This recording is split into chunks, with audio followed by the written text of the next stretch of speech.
สวัสดีจ้ามาพบกับเตี๋ยหน่อยพาแสบด้วยค่ะมื้อนี้สิพามากินก๋วยเตี๋ยวเรือเด้อจ้ะก๋วยเตี๋ยวเรืออยุธยาเด้อจ้ะอันนี้สิมีกากหมูโบราณอ่ากะปิบักพริกหน่วยกับเด้อค่ะผักพอดีพื้นที่มันบ่ได้มันบ่สูงมาจ้ามากินน้ำกันแซ่บๆ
ผักกับค่ะ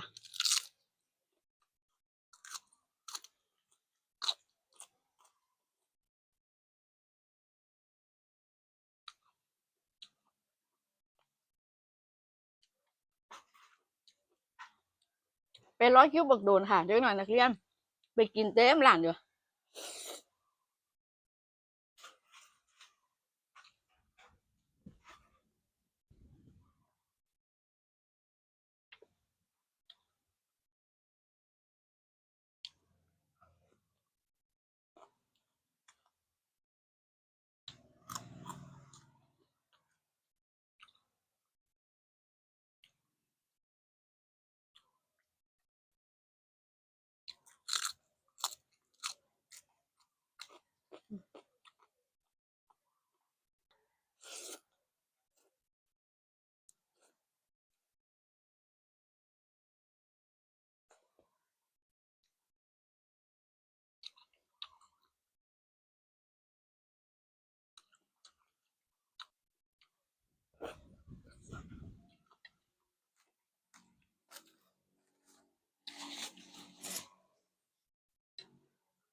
กากเจียวนะคะ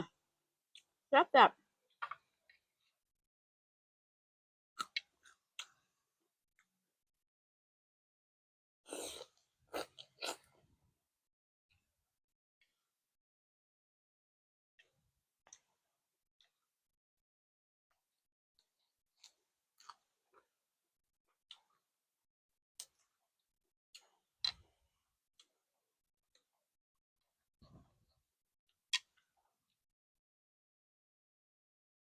สวัสดีทุกคนนะคะสวัสดี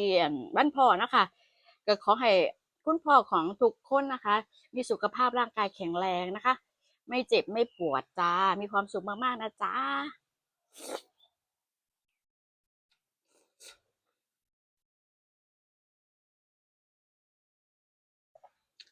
มันนี่ไปทำพิธีมาค่ะใกล้บาท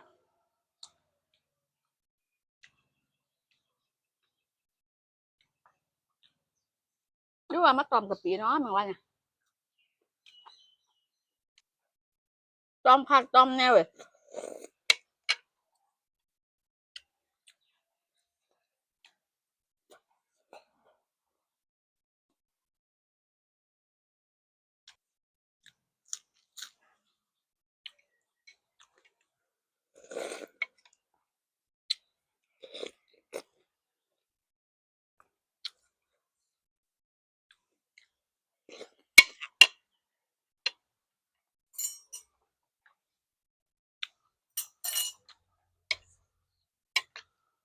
แซ่บค่ะ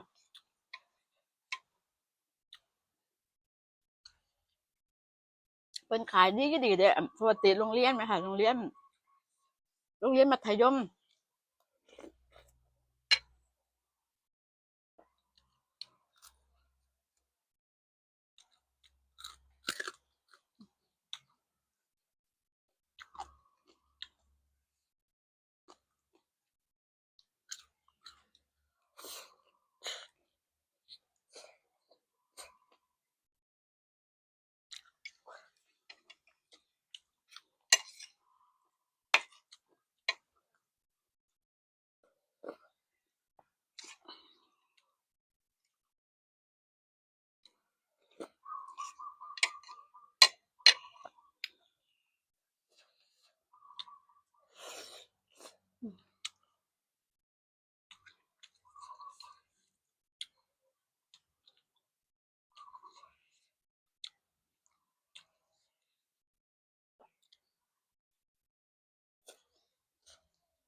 ตอนนี้ปิดไว้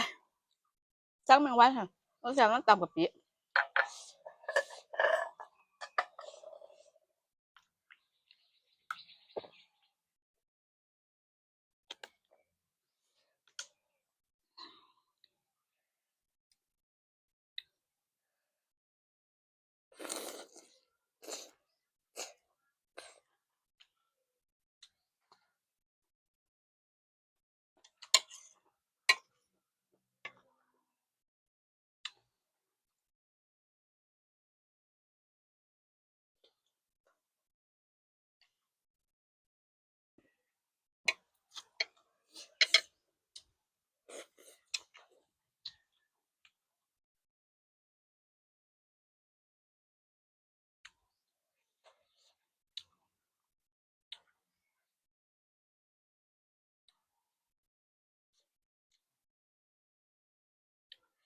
เพชร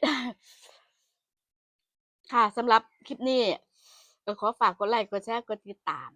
เป็นกำลังใจให้เลยนะจ้าสวัสดีจ้ะ